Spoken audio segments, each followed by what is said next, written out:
राजा मिलिंद लगभग 165 ईसा पूर्व से 130 ईसा पूर्व भारत में इंडो ग्रीस शासनकाल था, जिसमें मिलांडर द ग्रेट राजा हुए, जिन्होंने 165 ईसा पूर्व से 130 ईसा पूर्व तक राज किया, जिनके राज्य की सीमा भारत का उत्तर पश्चिमी क्षेत्र, मध्य एशिया और वर्तमान भारत था। वह एक ग्रीस बुद्ध शासक थे।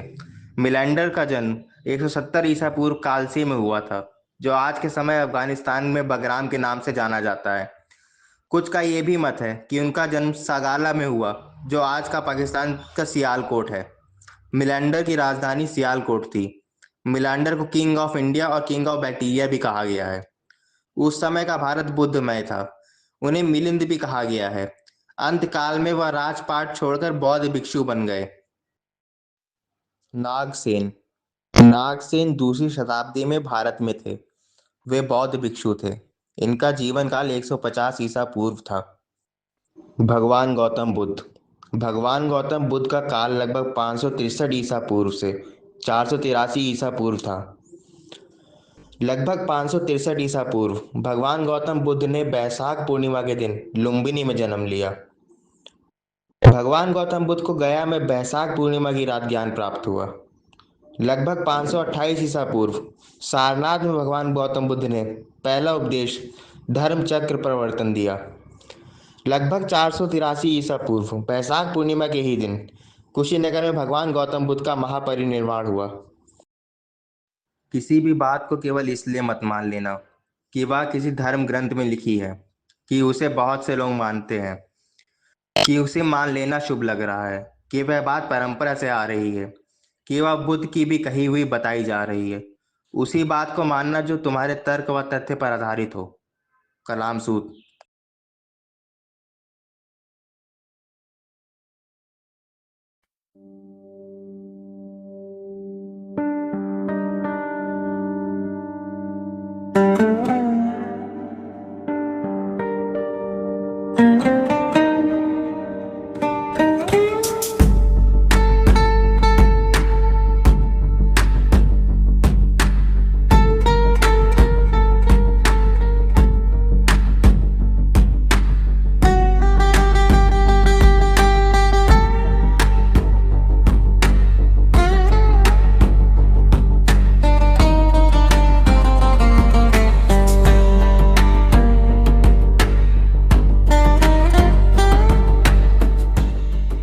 नदी तुम क्या हो? क्यों बह रही हो? तुम्हें पता है आत्मा क्या होती है? बहुत ही परेशानी है।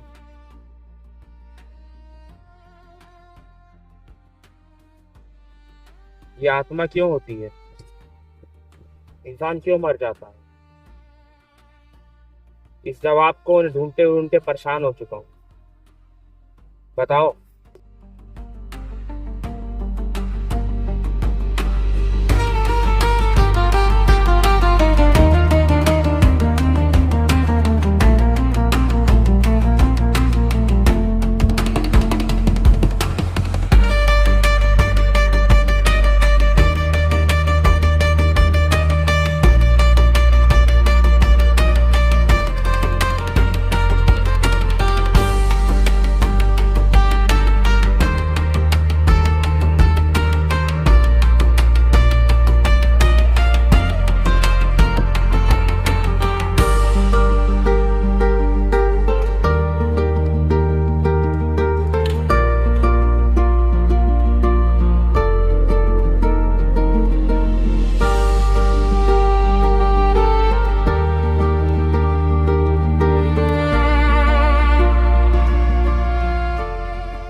इंसान तो यहाँ दिख नहीं रहे हैं। पेड़ तुम ही कुछ बताओ आत्मा के बारे में।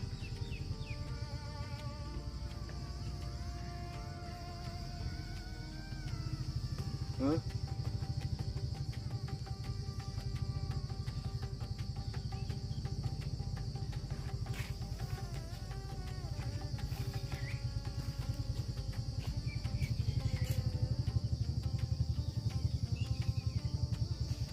पेड़ के पत्ते कुछ हरे कुछ पीले, इसका क्या राज है? ये पेड़ इतना मोटा क्यों है? भूरा क्यों है? कोई नहीं मिलता बताने वाला। बताओ।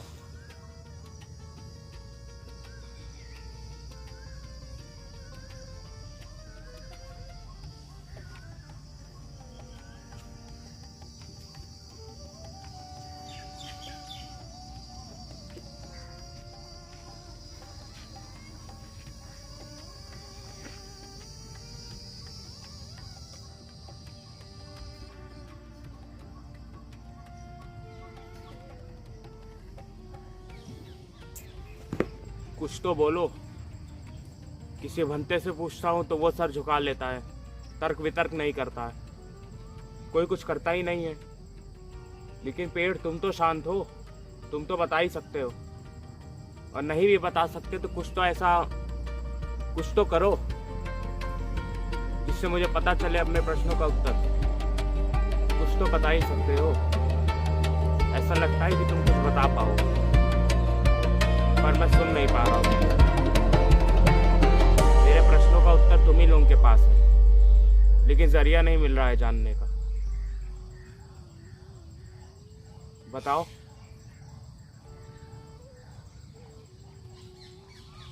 शायद तुम लोग कुछ कहना जरूर चाह रहे हो, लेकिन भाषा मैं समझ नहीं पा रहा हूँ। कुछ समझ में नहीं आता है। मेरी चिंता का निवारण तुम ही लोगों के पास है, इन पेड़ों में, लेकिन हो नहीं पा रहा है निवारण, क्योंकि उनकी भाषा मेरी भाषा से अलग है। कुछ तो बोलो। परेशान हो चुका हूं मैं। ना किसी की कोई आवाज आती है, कोई भी मिलता है तो सामने दिखता तक नहीं, अपनी शंका के निवारण भी नहीं हो पा रहा है। कुछ तो बोलो। बोल रहे हो, मैं सुन नहीं पा रहा हूं। कोई भी आता है मेरे रास्ते पे, कोई आता तक नहीं है, किसी से पूछ भी नहीं पा रहा।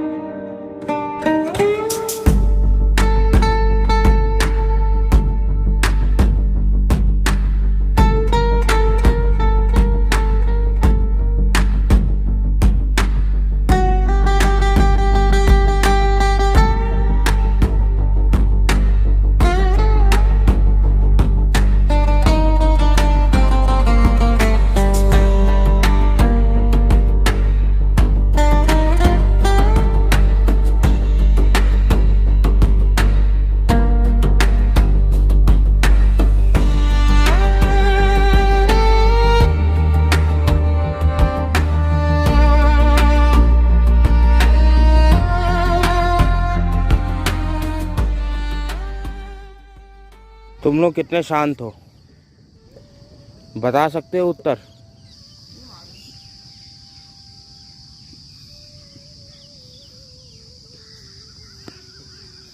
तुम लोगों को देखो, तुम लोगों के पास कुछ नहीं है, फिर भी सुख में हो। मैं इतने बड़े देश का इतना अच्छा राजा, फिर भी विफल हूँ। कुछ नहीं आ रहा है मेरे को। इतने बड़े देश का राजा हूँ, इतने समृद्ध देश का राजा हूँ, इतने समृद्ध लोग रहते हैं यहाँ पे, फिर भी मेरे चिंता का कोई निवारण ही नहीं है, मेरे प्रश्नों का कुछ उत्तर ही नहीं है। क्या फ़ायदा है ऐसे मुकुट का? त्यागता हूँ मैं ये मुकुट। मैं इतने समृद्धशाली देश का राजा हूँ, फिर भी यहाँ पे ऐसा कोई समृद्धशाली मनुष्य नहीं जो मेरी शंका का समाधान कर सके। ऐसा कोई भंते नहीं जो मेरे प्रश्नों का उत्तर दे सके।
आपका ध्यान भ्रष्ट हो गया है गौतम बुद्ध। न जाने कितने दिन हो गए हैं आपने चावल का एक दाना तक ग्रहण नहीं किया है।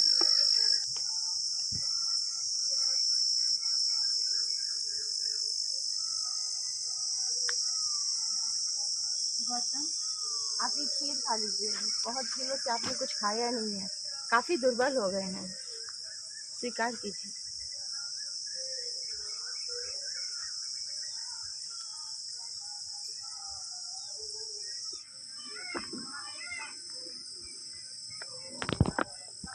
गौतम बुद्ध, क्या आपका ध्यान और सब भ्रष्ट हो गया है?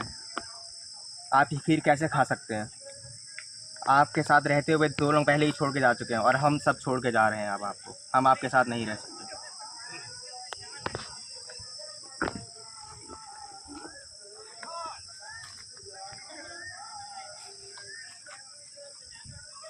गौतम, ये खीर खा लीजिए, मैं जाती हूँ।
आप लोग मुझे अकेला छोड़ के चले आए थे।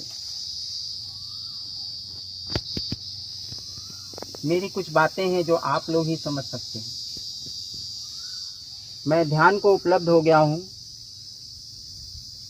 मैं जो बातें मेरे मन में हैं उसे मैं आपको ही बता सकता हूँ और आप ही इसे समझ सकते हैं। तब तपस्या त्याग की अति गलत है और संसार की भी अति गलत है। मैंने मध्यम मार्ग को जाना है। इन दोनों अतियों के बीच ठहर जाना, यह मैंने जाना है। यही मध्यम मार्ग मैं आपसे कहूँगा, यही मध्यम मार्ग मैं आपसे कह रहा हूँ।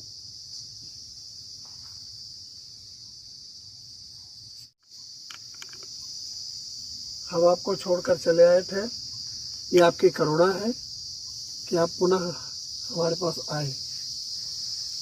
आपके चेहरे पर आलोक है, आपके आंखों में तेज अपूर्व है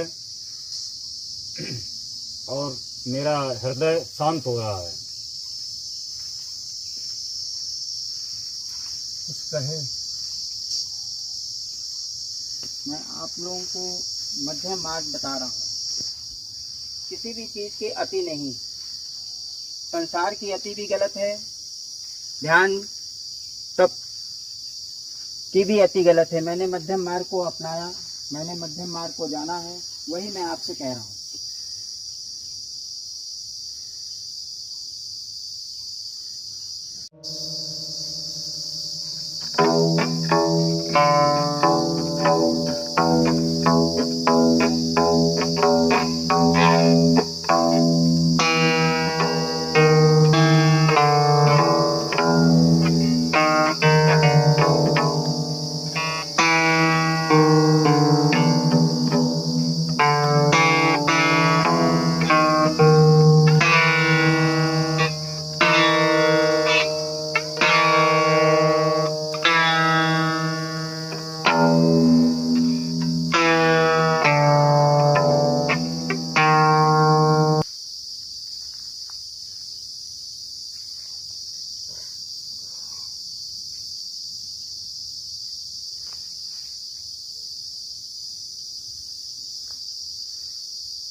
मैं तुमसे कहूँगा, दुख है, दुख का कारण है, दुख का निदान है, ध्यान निदान है। यह ध्यान अष्टांगिक मार्ग है, यही मैं तुमसे कहूँगा। ध्यान के 8 मार्ग जिन पे चल के दुखों के कारण का निवारण हो जाता है, समस्त दुख समाप्त हो जाते हैं, विलीन हो जाते हैं।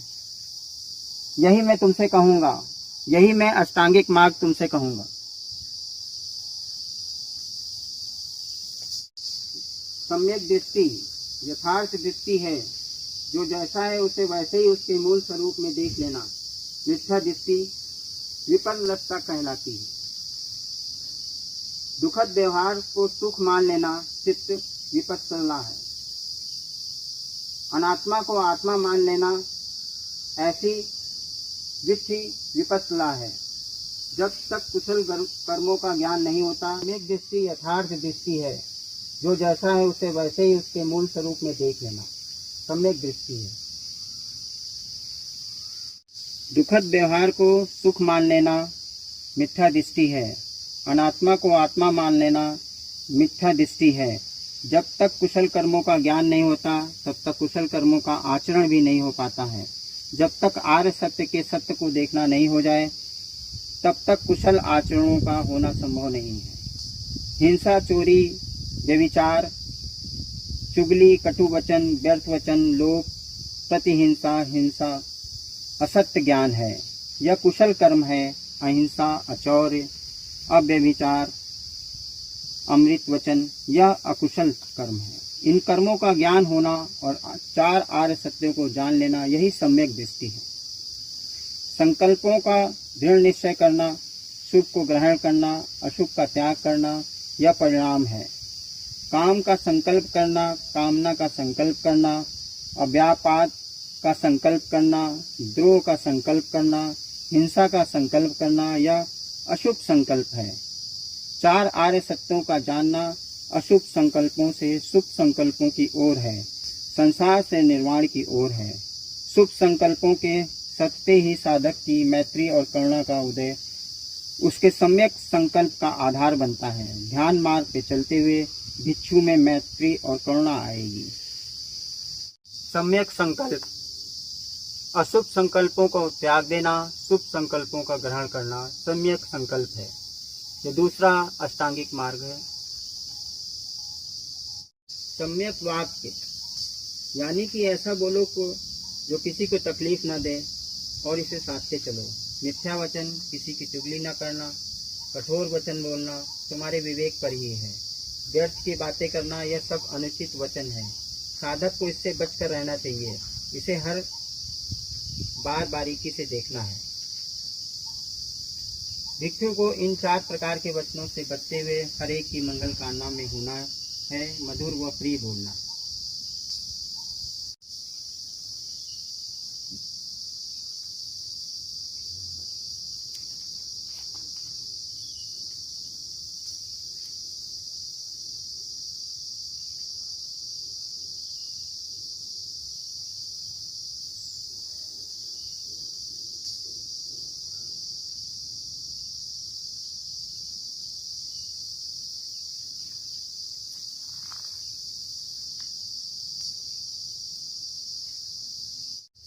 चौथा, सम्यक कर्मांत, बुरे कर्मों जो तुम्हें तुम्हारे सत्य को पाने में बाधा पहुंचाए उनसे परे हटना। हिंसा, चोरी न करना और ब्रह्मचर्य, ये सभी निंदनीय कर्म हैं जिससे अन्य जन को दुख मिलता है। मन में उठ रहे ये अनुराग तत्क्षण देख लेना और सजग रह जाना। यह सारे आचरण स्वतः ही ज्ञान की प्राप्ति के बाद आ जाते हैं, जिन्हें फिर साधना नहीं पड़ता, अभ्यास में नहीं लाना होता है। स्वतः ही तुम्हारी करुणा जगत के मैत्री से स्पंदित होती है। पांचवा, सम्यक आजीव, तुम किस तरीके से अपनी आजीविका पाल रहे हो? क्या किसी झूठे व्यवहार व्यापार जो किसी को कष्ट दे के हो रहा हो? कहीं यह वैसा तो नहीं जिससे किसी को कष्ट हो रहा हो? अपने निर्वाह के लिए उचित व्यापार का चयन हो। शास्त्र का व्यापार, प्राणी का व्यापार, मांस का व्यापार, नशे का व्यापार, जहर का व्यापार, इनसे अलग रहो। इनमें लिप्त अमैत्री और अकरुणा को देखो। छठा, सम्यक व्यायाम, शुभ विचारों का ग्रह और अशुभ विचारों का परित्याग कर देने का प्रयास रहना चाहिए। सातवां, सम्यक स्मृति, कहीं न कहीं, कभी न कभी जब तुम्हें यथार्थ का अनुभव हुआ है, तुम तत्क्षण उसकी स्मृति को जाग कर देखो।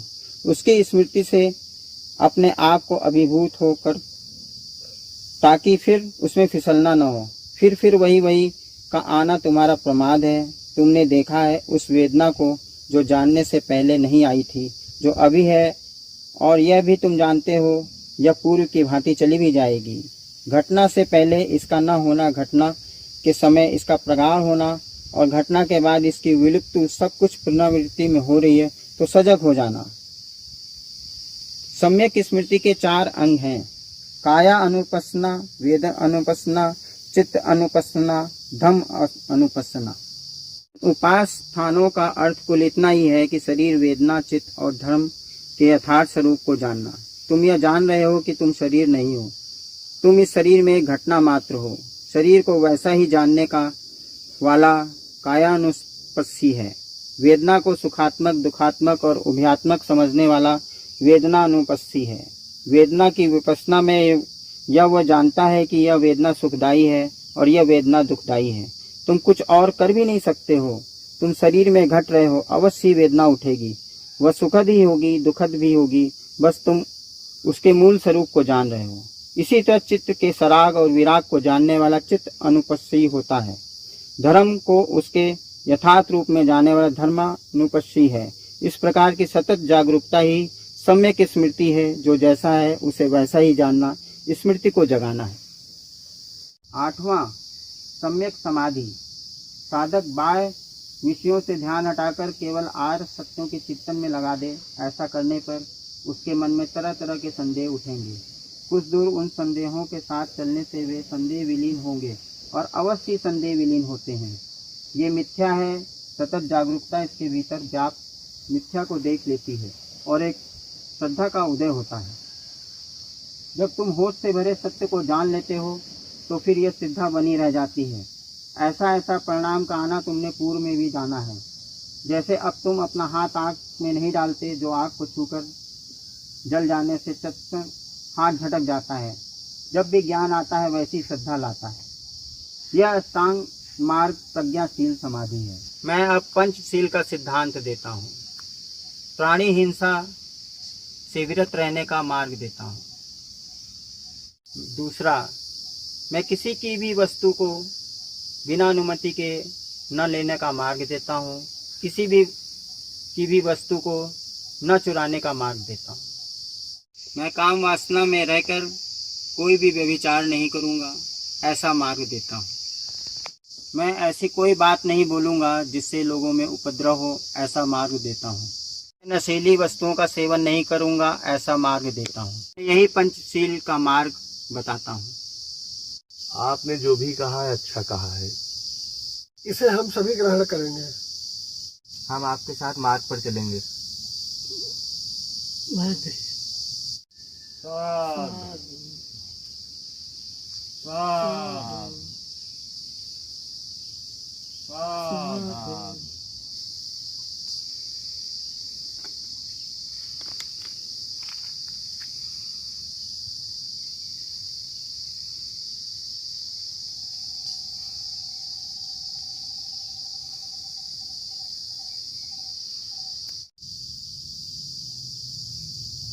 हमें स्वीकार है।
क्या संसार शाश्वत है? क्या संसार अशाश्वत है? क्या संसार है? क्या संसार अनंत है? जीव व शरीर एक है? जीव व शरीर भिन्न है? मृत्यु के बाद तथागत कहाँ रहते हैं? क्या मृत्यु के बाद तथागत नहीं रहते हैं? क्या मृत्यु के बाद तथागत होते हैं? मरने के बाद तथागत क्यों नहीं होते?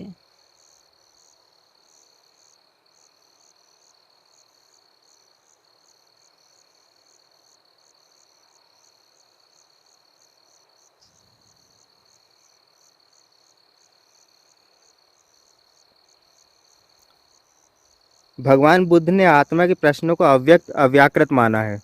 इन प्रश्नों पर भगवान मौन रहते हैं।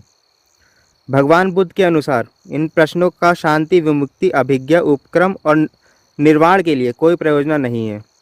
उन्होंने इन सारे प्रश्नों को निरर्थक कहा है।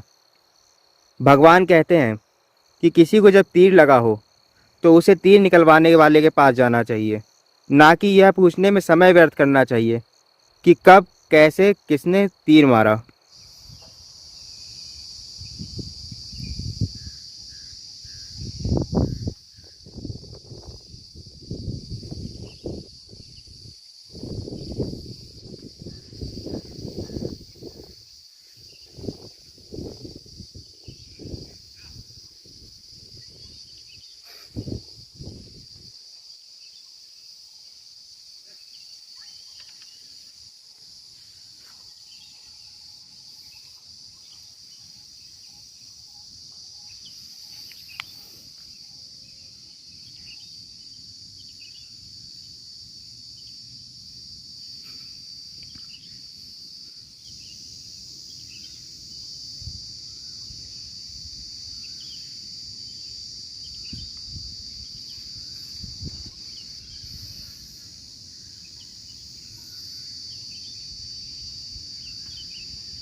सब्बे संखारा अनित्याति यदा पय्याय पश्यति अथ निबदन्ति दुखे ऐसो मग्गो विशुद्धिया।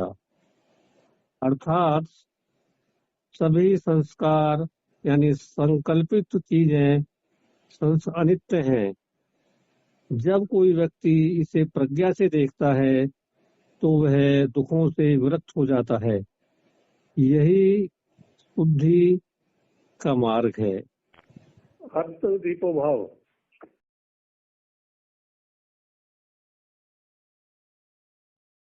क्या यहाँ कोई विद्वान नहीं है?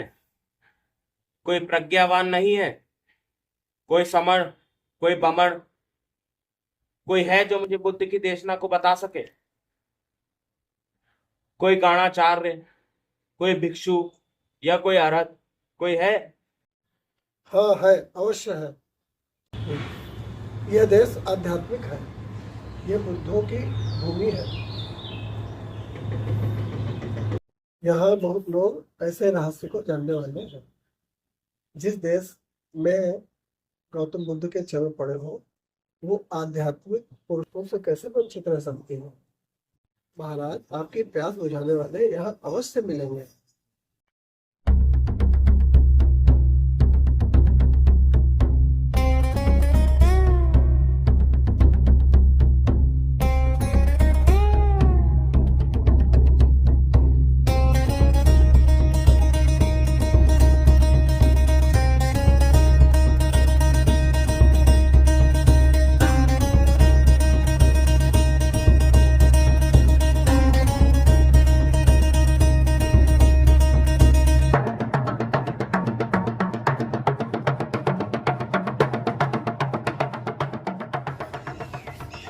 कहिए महाराज, कैसे आना हुआ? मैं अपनी शंका का निवारण करने आया हूँ। कहिए महाराज, क्या कहना चाहते हैं? मुझे जानना है कि इस संसार का संचार कौन करता है।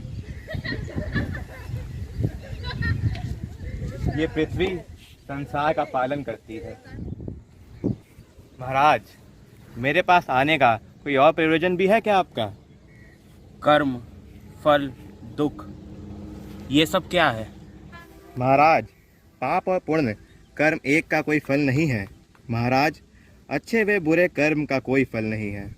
जो यहाँ राजा है वह परलोक जाकर भी राजा रहता है। जो चंडाला है वह परलोक में भी चंडाला रहता है। पाप और पुण्य कर्मों से कोई अंतर नहीं पड़ता है।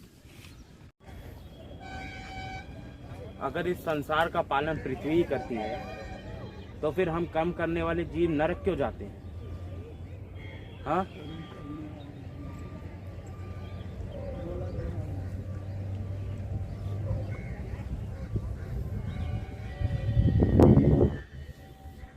बताएं? हमें नहीं पता। जब जो व्यक्ति यहाँ पे जैसा है वैसे भी वहाँ उस लोक में भी है, तो क्या एक अंग विच्छित व्यक्ति जो यहाँ पर अंग विच्छित है वो ऊपर जाके भी वैसा ही अंग विच्छित रहेगा? क्यों बनते?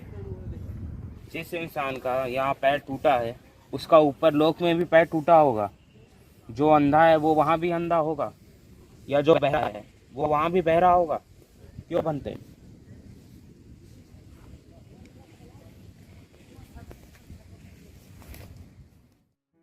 ये महाराज सभी भंतों को परेशान करता है। इसको कभी उत्तर नहीं मिल पाएगा।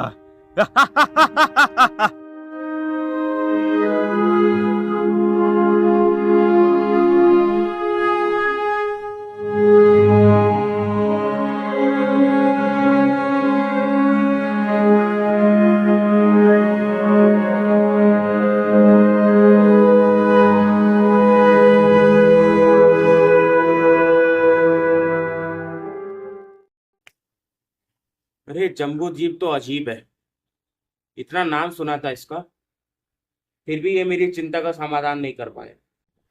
कोई है जो मुझे शांत कर सके? कोई है जो मेरी जिज्ञासा का शमन कर सके? कोई है जो मेरी शंकाओं का समाधान कर सके?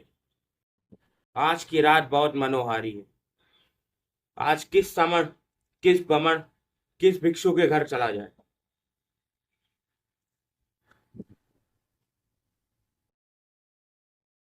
बोलो कौन है?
मैं बहुत बूढ़ी हूँ, मुझे ज्ञान दीजिए। समय मेरे पास बहुत कम है।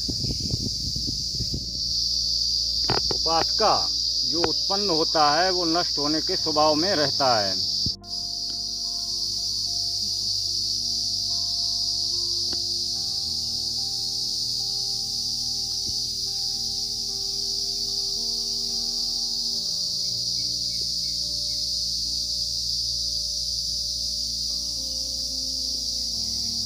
तो पैदा हुआ है वो मरने के स्वभाव में रहता है, अतः क्षर भंगुर है।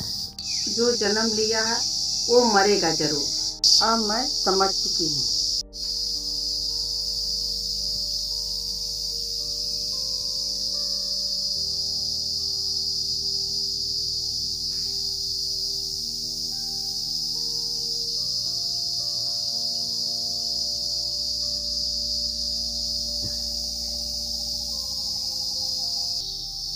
भंते नागसेन, अब तुम पाटलिपुत्र जाओ। भंते अश्वगुप्त, ये पाटलिपुत्र कितनी दूर है? 100 योजन दूर। भंते अश्वगुप्त, क्या इतने लंबे रास्ते पे मुझे भिक्षा मिलती रहेगी?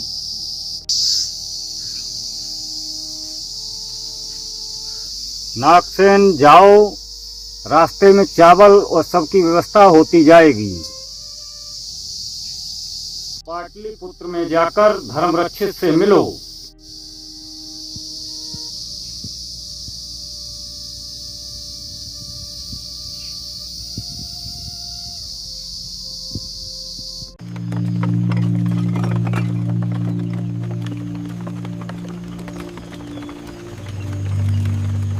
है कोई बनते जा रहे हैं, गाड़ी रोको, मुझे उनसे मिलना है।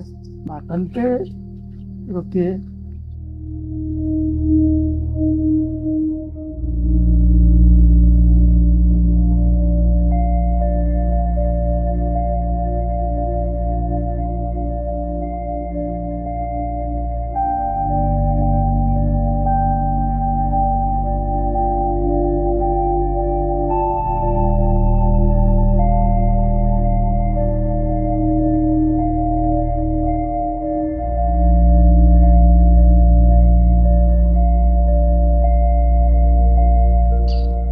बनते, आप कौन हैं और कहाँ जा रहे हैं? मुझे नागसेन कहते हैं, मैं पाटलिपुत्र जा रहा हूँ। बनते नागसेन, आप मेरी गाड़ी में बैठ जाइए। मैं भी पाटलिपुत्र जा रहा हूँ और मेरे साथ आपकी यात्रा सुखद होगी। ठीक।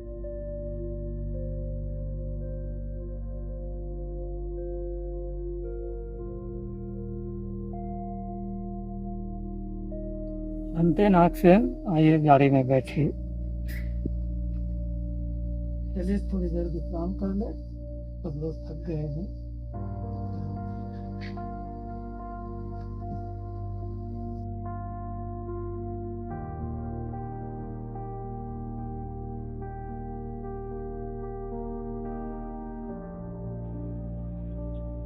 बनते, क्या आप भगवान बुद्ध की देशना को जानते हैं? गृहपति, मैं अभिधम्म को जानता हूँ। मैं भी अभिधम्म को जानता हूँ। मैं भी अभिधम्मी हूँ। आप मुझसे अभिधम्म की बात कहें। गृहपति, जो उत्पन्न हुआ है उसका नाश होगा, जो जन्मा है वह मरेगा। मैं भी और तुम भी समाप्त होगे।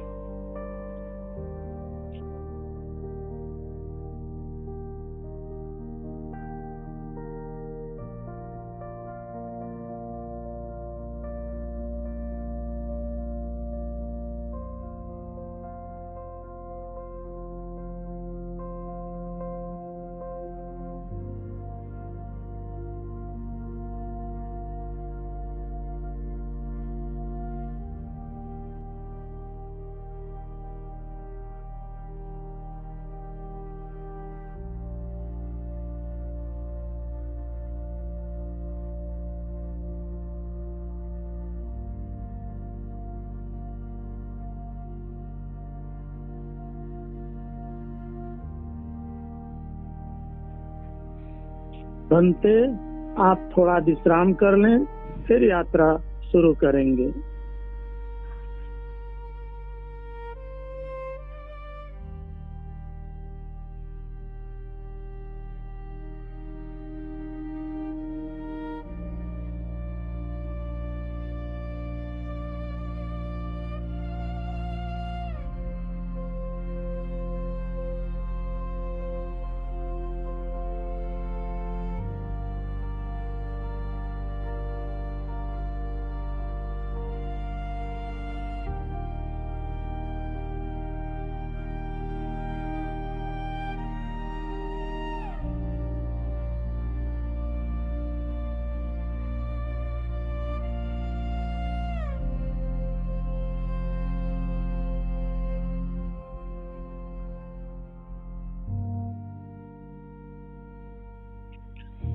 बनते नागसेन, यहाँ से अब हमारा मार्ग अलग है। इस तरफ पाटलिपुत्र है। आपको अब अकेले यात्रा करनी होगी। कुछ ही दूर की आपकी यात्रा शेष है।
भंते धर्मरक्षित जी, प्रणाम है।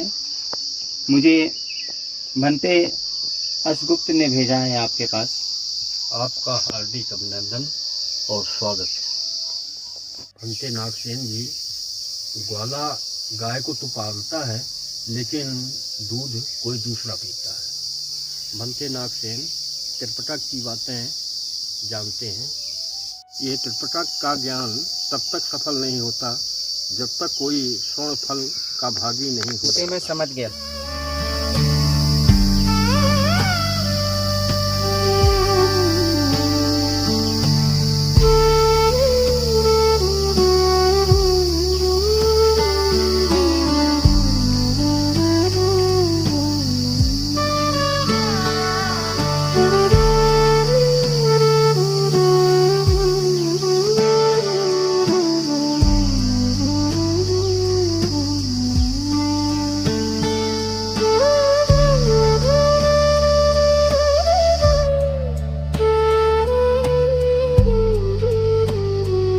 हर हर हर हर हर हर हर हर हर हर।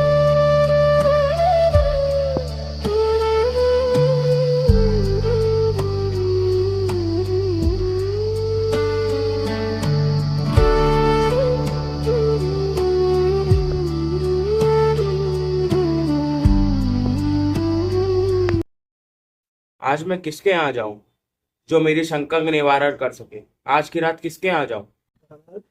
भंते अनुपाल है, उनके यहाँ आप जा सकते हैं।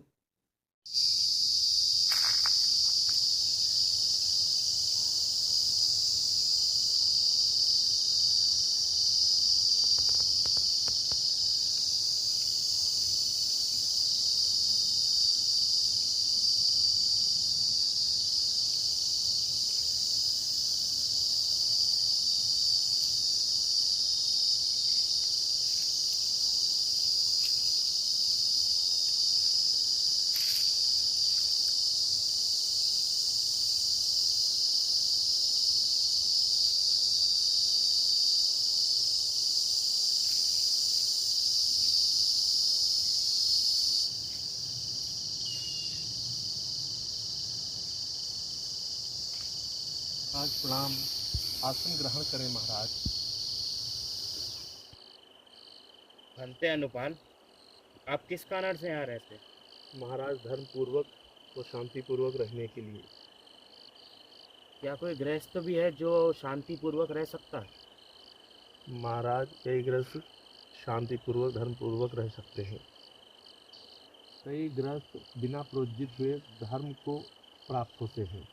भंते अनुपाल, तब तो आपकी प्रवज्जा निरर्थक हो गई। पूर्व जन्म की बातों से ही सभी भिक्षु प्रवज्जित होते हैं और इधर उधर भटकते हैं। अपने मन का कुछ खा पी नहीं सकते हैं।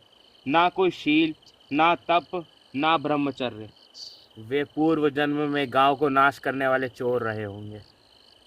फलस्वरूप यहाँ वहाँ बिना घर के घूमते रहते होंगे। ना कोई शील, ना तप, ना ब्रह्मचर्य। वे मार्ग के लुटेरे रहे होंगे, तभी बिना सामान के रहते हैं। ना कोई शील, ना तप, ना ब्रह्मचर्य।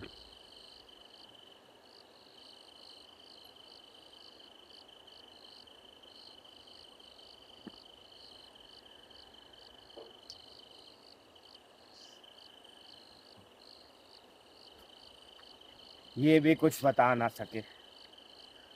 किसी के पास कोई उत्तर नहीं। ना ये पेड़, ना ये भंते, ना ये जमीन, ना ये आकाश। कोई है जो मेरा उत्तर दे सके? सब निर्लज, सब जेंडे।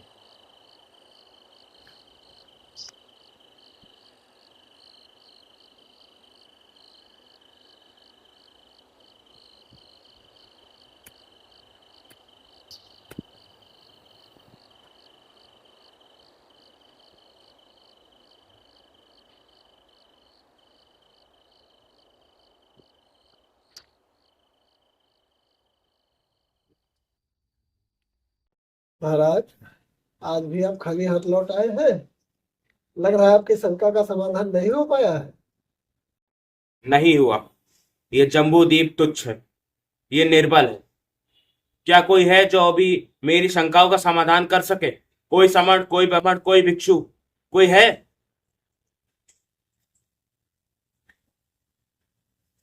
हाँ महाराज, ऐसा नहीं है। कोई न कोई अवश्य मिलेगा जो आपके शंकाओं का समाधान कर सके।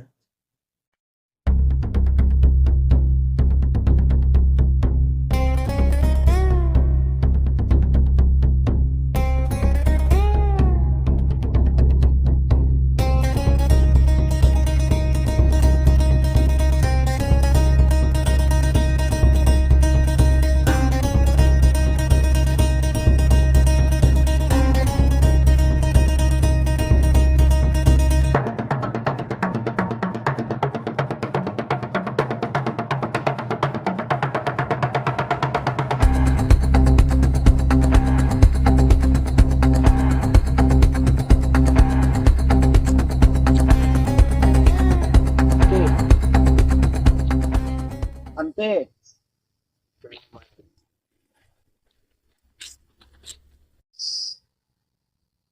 बनते कोई है जो मेरे प्रश्नों का उत्तर दे सके? लगता है मैंने आपसे भी पूछा था, क्या हुआ उस उत्तर का? हाँ महाराज, मैं आपके प्रश्न और अपने प्रश्न का उत्तर जानने के लिए ही यहाँ आया था। मैंने निवारण कर लिया है। अब ना ही मेरे पास कोई प्रश्न बचा है और ना ही कोई उत्तर। मैं अब बस प्रवाह हूँ, मैं अब बस हो रहा हूँ।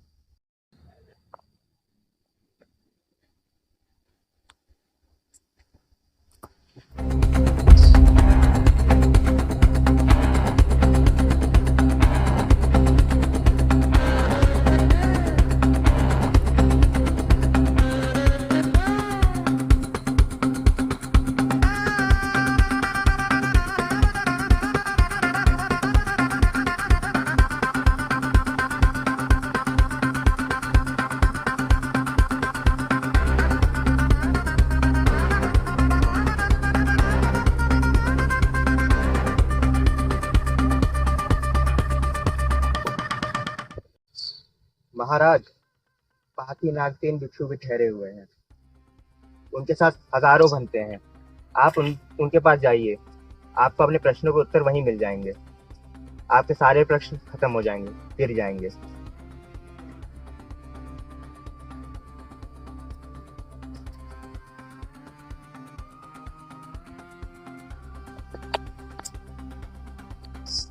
नागसेन, नागसेन,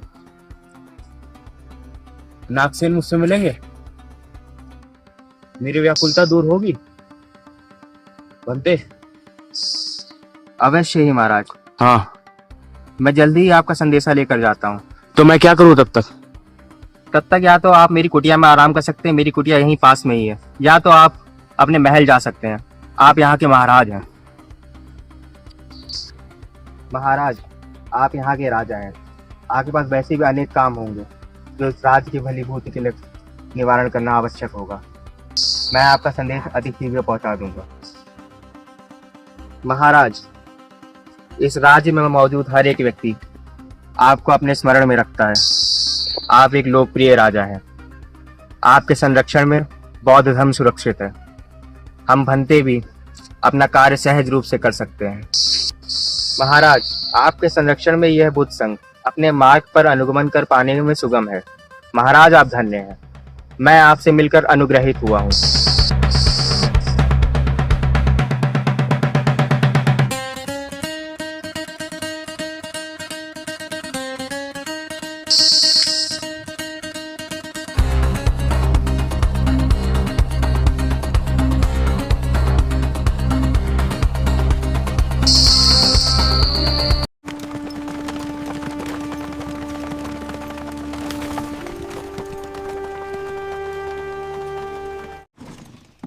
कहिए, कैसे आना हुआ? भंते नागसेन, हम आपसे प्रश्न करने आए हैं, आपसे गहन चर्चा करने आए हैं, आपसे अपने जीवन का उत्तर मांगने आए हैं। अवश्य ही महाराज, मिलेंगे। भंते, आप किस नाम से जाने जाते हैं? महाराज, मैं नागसेन के नाम से जाना जाता हूँ। मेरे पिता माता ने मेरा नाम नागसेन रखा था। और वो भीमसेन भी रख सकते, ये केवल व्यवहारिक नाम है। नागसेन जैसा कोई नहीं है, नागसेन जैसा कोई व्यक्ति नहीं है। शिशुओं और यवनों, आप सुन लीजिए, यथार्थ में कोई पुरुष नहीं है। क्या नागसेन की बातों पर समर्थन किया जा सकता है? बेटे नागसेन, बताइए वो कौन है जो आपको चीवर देता है? बताइए वो कौन है जो आपको भिक्षा देता है? कौन है जो रहने के लिए यह जगह देता है? कौन है जो समस्त सामग्री का भोग करता है? वह कौन है जो ध्यान साधना का अभ्यास करता है? वह कौन है जो मिथ्या भोगों का लिप्त रहता है? वह कौन है जो निर्वाण को उपलब्ध होता है? भंते नागसेन, और यह तो ऐसी बात है कि कोई कुशल और अकुशल कर्म नहीं, और ना ही इन कुशल कर्मों का कोई फल है। कोई आपको मार डाले तो उसको सजा भी ना दे सकते हैं। भंते नागसेन, आप कहते हैं कि सभी आपको नागसेन पुकारते हैं, तो बताइए ये नागसेन कौन है? के केश नागसेन है? नहीं महाराज, ये केश नागसेन नहीं है। तो क्या ये हाथ पांव, ये शरीर के अंग नागसेन है? नहीं महाराज।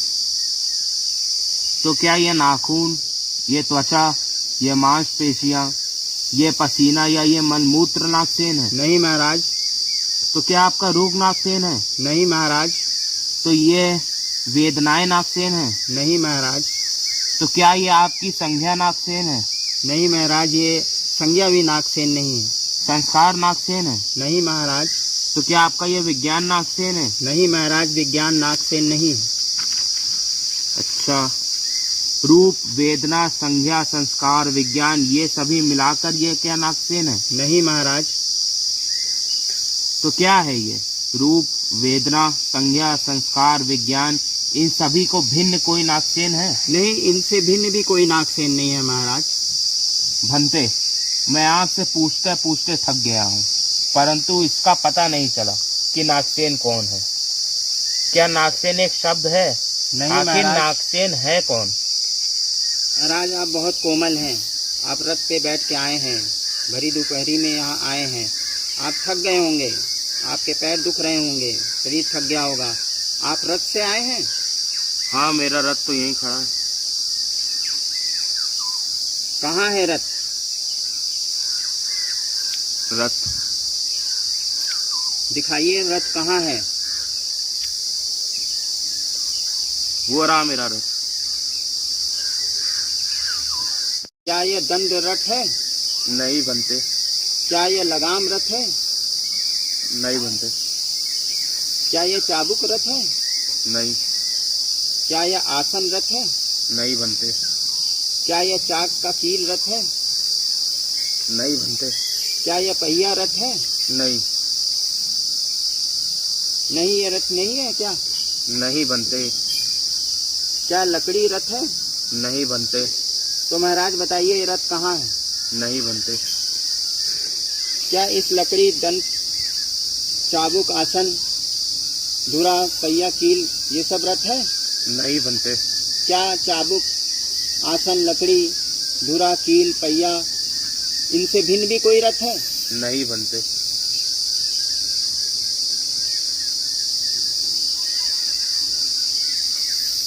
क्या रथ कोई शब्द है? नहीं बनते। महाराज, आप झूठ बोल रहे हैं कि रथ नहीं है। महाराज मिलिंद, सारे जम्बू द्वीप में आपसे बलशाली कोई नहीं है, फिर आप क्यों डर रहे हैं, क्यों झूठ बोल रहे हैं? यवनों और भिक्षुओं, आप सभी ने देखा कि मेरे रथ के उत्तर पे महाराज उत्तर देने में असमर्थ हैं। क्या उनकी बातों का समर्थन किया जा सकता है? नहीं बनते, मैं झूठ नहीं बोल रहा था बनते। बनते, मैंने धुरा, दंड, चाबुक, लगाम, आसन, कील, पहिया, धुरा को संज्ञा के रूप में कहा था। ये रथ है। महाराज मिलिंद, अब आपने समझ लिया कि रथ क्या है और नागसेन क्या है। महाराज, इस प्रकार यह मेरे केश, यह नाखून, यह त्वचा, यह मांसपेशियां, यह आँखें, यह यकृत, यह प्लीहा, यह पसीना, यह मलमूत्र, इन सबको व्यवहार के रूप में एक शब्द नागसेन कह रहा हूँ। किंतु यथार्थ में ऐसा कोई पुरुष नहीं है, यथार्थ में ऐसी कोई आत्मा नहीं है, यथार्थ में ऐसा कोई नागसेन नहीं है। आश्चर्य है, आपने बड़ी कुशलता से मेरी शंका का समाधान कर दिया। भंते नागसेन, यदि भगवान बुद्ध यहाँ होते तो अवश्य ही आपको साधु कहते। यह मैं एक पंच स्कंद हूँ, यह पंच स्कंद मैं हूँ। जब तक यह पंच स्कंद है तब तक मैं रहूँगा। यह क्षणिक है, केवल समुच्चय है। व्यवहार में यह पुरुष है, जबकि पुरुष की कोई वास्तविक सत्ता नहीं है। यह शरीर, मन, मानसिक भावनाएं सभी के मिलने का परिणाम पुरुष है।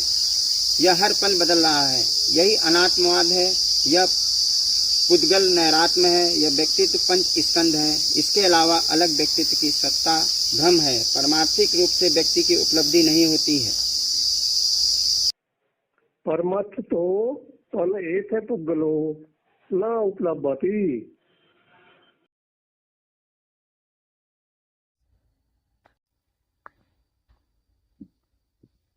आइए महाराज, ये महाराज नदी की तरफ चलते हैं। आइए महाराज। सब्बे धम्मानत्ता यदा पर्याय पश्यति अथ निवदन्ति दुःखे ऐसे मग्गो विशुद्धिया। सब्बे धम्मानत्ता नेतं मम न्यासोऽस्मि न मे सोऽत्ता।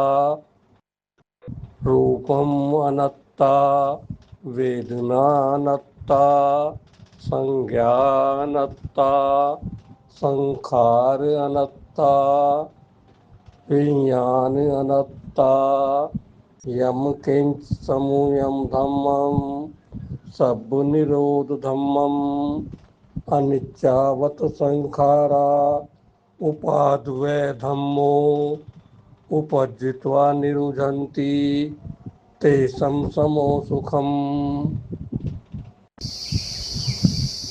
निर्वाण क्या है? अनुभव कैसे किया जाता है? अगर आत्मा नहीं तो पुनर्जन्म होता है? आत्मा की अपनी कोई सत्ता नहीं है। यह पंच स्कंद रूप, वेदना, संज्ञा, संस्कार, विज्ञान का समुच्चय है। जैविकता में माता पिता से शरीर मिला है और आसपास के वातावरण में ज्ञान मिला है। यही सब एक साथ है और यही बनने के बाद पुनः दूसरे स्वरूप में मिलता है। ऐसी कोई आत्मा नहीं है जो शरीर से निकल के दूसरे शरीर में जाती हो। जैसे दिए की ज्योति हर क्षण नहीं है, हर क्षण यह जन्मती है, हर क्षण मरती है और निरंतरता है, प्रवाह है। कर्म का फल कौन भोगता है? महाराज मिलिंद, आम व्यवहार में व्यवहारिक सत्ता के रूप में यह शरीर है। जो कर्म हुआ उसका परिणाम आता है, परंतु यह शरीर अनित्य है, प्रतिपल बदल रहा है, हर क्षण यह बदल रहा है। जिसने कर्म किया है वह जा चुका है, फल किसी दूसरे शरीर को मिलता है। बनते, आप कितने सालों से भिक्षु हैं? महाराज 7 सालों से। ये 7 क्या है?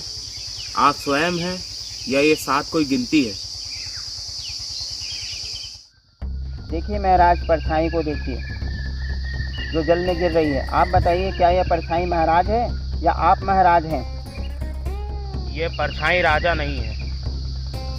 सत्य बात तो ये है कि मेरे कारण ये परछाई का अस्तित्व हुआ है। महाराज, इसी तरह वर्ष की गिनती 7 है, मैं नहीं हूँ, मेरे ही कारण इस 7 का अस्तित्व है।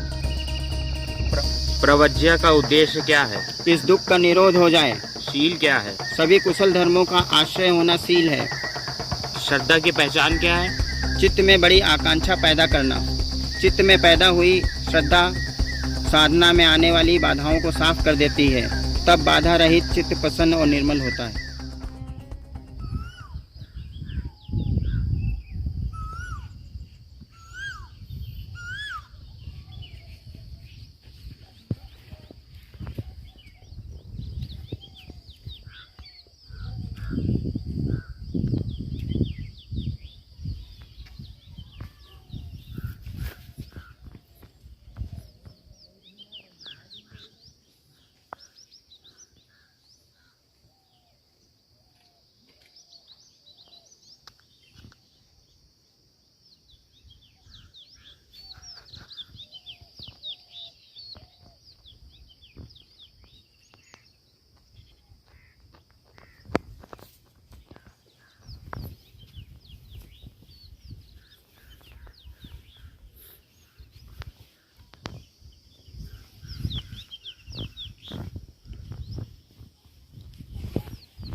निर्वाण क्या है?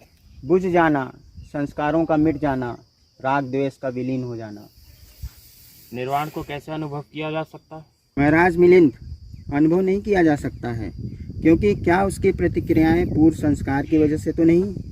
क्या आए हुए मनोवेग किसी पूर्व संस्कार या राग द्वेष से तो नहीं? होश में प्रतिक्रिया केवल क्षणिक प्रतिक्रिया है, तो वह निर्वाण के अनुभव को जान लेता है। ये स्मृति कैसे काम करती है? स्मृति होश है। जो भी क्रिया प्रतिक्रिया हो रही है, क्या वह किसी पूर्व के संस्कार से प्रभावित है? क्या वह बेहोशी में जाने गए हैं? यही होश स्मृति है। यह होश कि मैं समस्त को जान रहा हूँ, प्रत्येक संवेदना को जान रहा हूँ, यही प्रज्ञा है। विज्ञान क्या है? चित्त की घटना जानने का प्रयास करती है, पहचानना विज्ञान है। सुख दुख का कारण क्या है? अप्रमाद।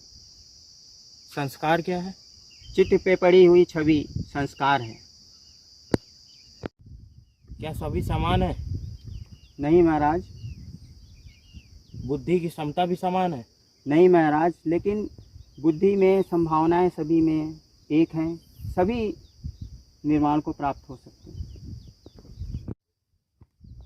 और ध्यान का अंतिम उद्देश्य क्या है? ध्यान का अंतिम उद्देश्य है सती पठान में रहना, स्मृति को जगाना, दिए की भांति बुझ जाना, निर्वाण को उपलब्ध होना। कौन है जो मरने के बाद जन्म नहीं लेते? कुछ जीव ऐसे हैं जो जन्म लेते हैं, कुछ जीव ऐसे हैं जो जन्म नहीं लेते। तो कौन से वो जीव है जो जन्म लेते हैं और कौन से नहीं लेते हैं? जिस जीव की इच्छा समाप्त हो जाती है वो जन्म नहीं लेते हैं, जिन जीवों की इच्छा बची रह जाती है वो जन्म लेते हैं। पवित्र धम्म क्या है? महाराज, ब्रह्मचर्य, श्रद्धा, शील, समाधि, स्मृति धम्म के मूल हैं। इनको धारण करना, धम्म में प्रविष्ट हो जाना है। भंते नागसेन, आप मरने के बाद जन्म लेंगे? हाँ, अगर मेरी इच्छाएं रह गई तो मैं जन्म लूँगा, नहीं तो नहीं। क्या कारण है जो सब एक जैसे नहीं होते? कुछ अल्पायु, कुछ दीर्घ आयु, कुछ रोगी, कुछ स्वस्थ, कुछ अमीर, कुछ गरीब, कुछ मूर्ख, कुछ ज्ञानी। ऐसा क्यों? महाराज, जंगल के सभी पेड़ एक जैसे नहीं होते। हर दूसरा पीपल का पेड़ अलग है, यहाँ तक कि आसपास के पेड़ भी अलग हैं। मैं समझता हूँ बीज इसका कारण है। महाराज, इसी तरह सभी व्यक्तियों के कर्म अलग अलग हैं। भंते, आपने भगवान बुद्ध को देखा है? नहीं महाराज। क्या आपने आचार्यों को भी उन्हें नहीं देखा? नहीं महाराज। तब तो भगवान बुद्ध इस धरती पर कभी भी नहीं रहे होंगे। महाराज, क्या आपके पिता ने सिंधु नदी के उद्गम को देखा है? नहीं भंते। तो क्या सिंधु नदी का उद्गम स्थल नहीं है? नहीं भंते, उद्गम है। जब नदी है तो उद्गम भी है। मेरे पास जो ज्ञान है वह भगवान बुद्ध का है, और यदि मेरे पास ज्ञान है तो इसका उद्गम भगवान बुद्ध है। भंते, क्या भगवान बुद्ध परम श्रेष्ठ हैं? हाँ महाराज। वे कैसे परम श्रेष्ठ हैं? किसी ने महासमुद्र को नहीं देखा, तो क्या महासमुद्र नहीं होते? क्या उनमें नदियाँ विलीन नहीं होती हैं? हाँ भंते, जानते हैं। भंते, क्या भगवान बुद्ध का भी कोई गुरु था? नहीं महाराज, ज्ञान प्राप्ति के बाद उनका कोई गुरु नहीं। संसार क्या है? महाराज, जो इस संसार में जन्मता है वो अवश्य ही मरता है। तो पाप और पुण्य क्या है? वह कर्म जिसको करने से हमें ग्लानि प्राप्त होती है वो पाप कर्म है, और जिस कर्म को करने से प्रसन्नता मिलती है वो पुण्य है। भंते, कोई जानकर पाप करे और कोई अनजाने में पाप करे, तो किसका पाप प्रबल है? महाराज, जो अनजाने में पाप करता है उसका पाप प्रबल है। उदाहरण के रूप में, जैसे किसी जंगल में किसी धातु के क्षण को गर्म किया जाए और दो व्यक्ति ऐसे हों जो उसको देख रहे हों। एक व्यक्ति ऐसा हो जो उसे देख रहा हो कि इसे गर्म किया जा रहा है, और एक व्यक्ति ऐसा हो जिसे नहीं देखा हो कि ये गर्म किया जा रहा है। तो दोनों से कहा जाए जाओ इस क्षण को लेके आओ, तो जिस व्यक्ति ने उसको गर्म होते हुए देखा है वो जाएगा बहुत आराम से, किसी कपड़े से आराम से उठाएगा क्षण, और उसका हाथ कम जलेगा। लेकिन कोई व्यक्ति जो अनजान है, जिसने कहीं नहीं देखा कि ये क्षण गर्म है, तप्त है, तो जाएगा और झटके से पकड़ लेगा और उसका हाथ बहुत जलेगा। वो अनजाने में छुएगा तो उसका कर्म प्रबल है, और जिसने जानबूझ के गया है उसका प्रबल नहीं होगा। अनजाने में किया गया पाप प्रबल है, और ये तब तक चलता रहेगा जब तक किसी तीसरे व्यक्ति ने उसे बता न दिया हो। और जानबूझ के किया हुआ पाप किसी न किसी दिन बंद हो जाता है, क्योंकि उसे आत्मग्लानि होती है। बनते, क्या भगवान बुद्ध को कभी शारीरिक दोष प्राप्त हुआ था? हाँ, हुआ था। एक बार वह राजगिरी जा रहे थे तो उन्हें वायु दोष हुआ था। तो उनको ये वायु दोष उनके किन पाप कर्मों से हुआ? नहीं महाराज, ये किसी भी पाप कर्म से नहीं हुआ। क्या जलवायु के बदलने से क्या जुकाम नहीं हो जाता है? जलवायु के बदलने से ज्वर आना क्या पाप कर्म है? नहीं महाराज, जलवायु के बदलने से शरीर में आई हुई शारीरिक घटनाएं पाप कर्म नहीं। भगवान बुद्ध समाधि क्यों लगाते थे जबकि उन्हें प्रज्ञा प्राप्त हो चुकी थी? महाराज, ताकि वो अपनी प्रज्ञा को अन्य लोगों को बांट सकें। क्या कोई मरने से बच सकता है? नहीं महाराज।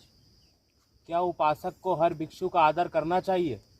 नहीं महाराज, जो भिक्षु सत्य की ओर अग्रसर है केवल उसका आदर करना चाहिए। बुद्ध अहिंसा क्यों बताते थे? हिंसक में बदले की भावना आती है, मगर राजा को ज़्यादा अहिंसक नहीं होना चाहिए, नहीं तो अपराधी को सजा कैसे देंगे। भगवान बुद्ध आत्महत्या को अपराध क्यों मानते थे? महाराज, क्योंकि आत्महत्या वही व्यक्ति करता है जिसकी इच्छा शेष रह जाती है, इसलिए यह अपराध है। तो भगवान बुद्ध ज्ञानी है या राजा है? जो स्वयं अध्ययनरत रह के दूसरों को मार्ग दिखाए वह ज्ञानी है, वह राजा भी है, क्योंकि वह समृद्ध सत्यगत जगहों से सुशोभित होते हैं। तो गृहस्थ का मार्ग सही है या भिक्षु का मार्ग सही है? महाराज मिलिंद, गृहस्थ भी ध्यान को उपलब्ध हो सकता है, परंतु गृहस्थ रहते हुए यह कठिन है। उसके भीतर लोभ व स्वार्थ बना रहता है, परंतु भिक्षु मार्ग पर वह लोभ और स्वार्थ को छोड़ सकता है। तो क्या अरहत को भी शारीरिक व मानसिक कष्ट होता है? महाराज, अरहत वो है जो जन्म से मुक्त हो जाता है। जलवायु, भूख, बुढ़ापा को छोड़कर दुख नहीं होता, वह सामान्य बातें हैं, यह सभी को होता है। जिन जीवों की इच्छा रह जाती है वे जन्म लेते हैं।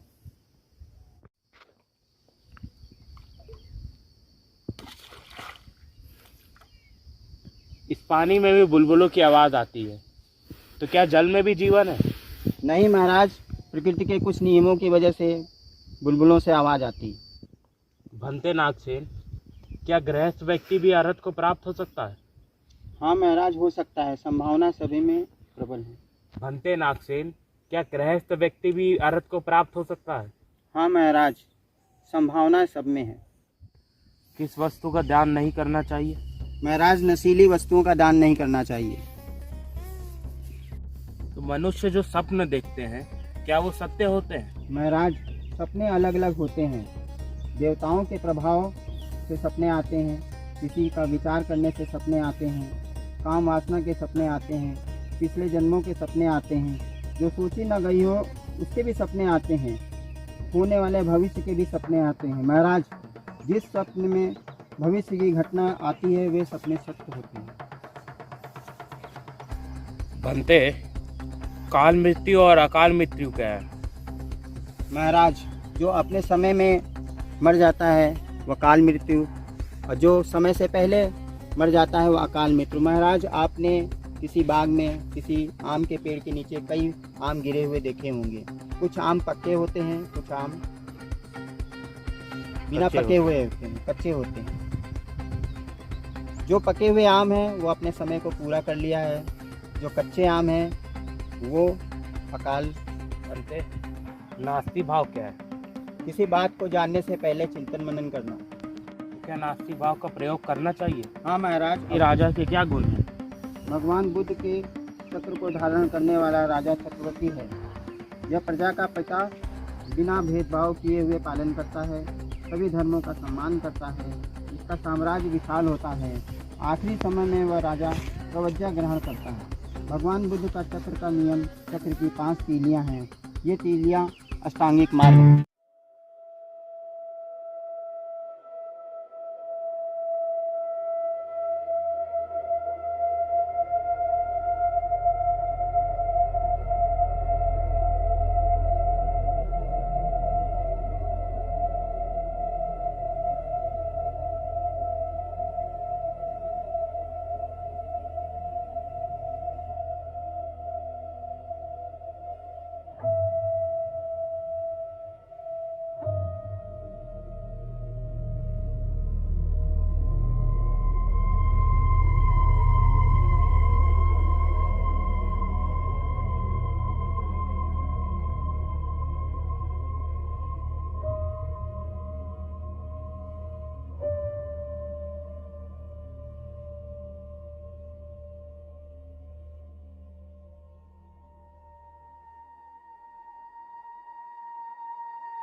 इसी दीपक से मैं अन्य दीपक जला दूं।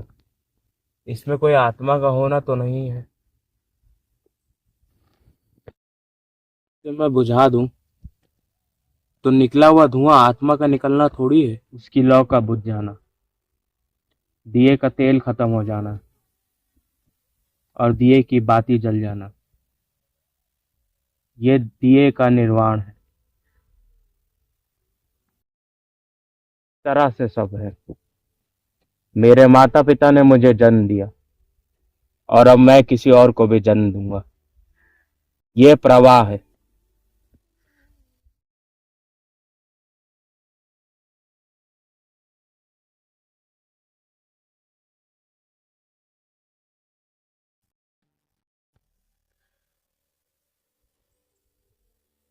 जैसे कोई नदी, किसी एक जगह का पानी किसी दूसरे जगह के पानी से अलग है। पानी बदल गया, वायु बदल गई, आसपास का वातावरण बदल गया, पेड़ पौधे बदल गए। हर क्षण ये नदी बदल रही। बस यही दिखता है इस नदी का बहना।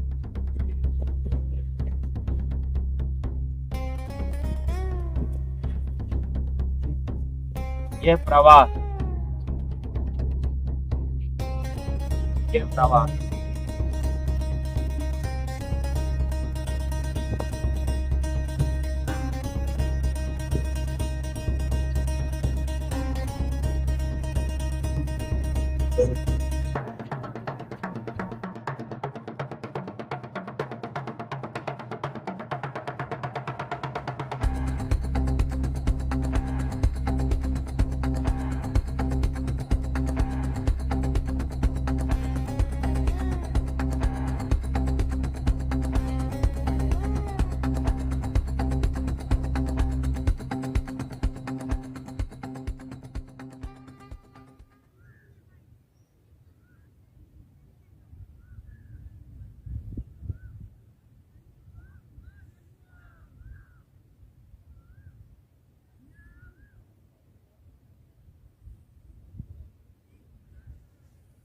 शरीर, अनुभूति, चेतना, विचार, इन सब का साथ होना मैं है। परंतु यह अकेला शरीर, अकेले अनुभूति, अकेले विचार, अकेली चेतना मैं नहीं है। मिलिंद अब ठहर गया है। यह भीतर मेरे मैं था, वह आज खो गया है। मैं एक प्रवाह मात्र हूँ।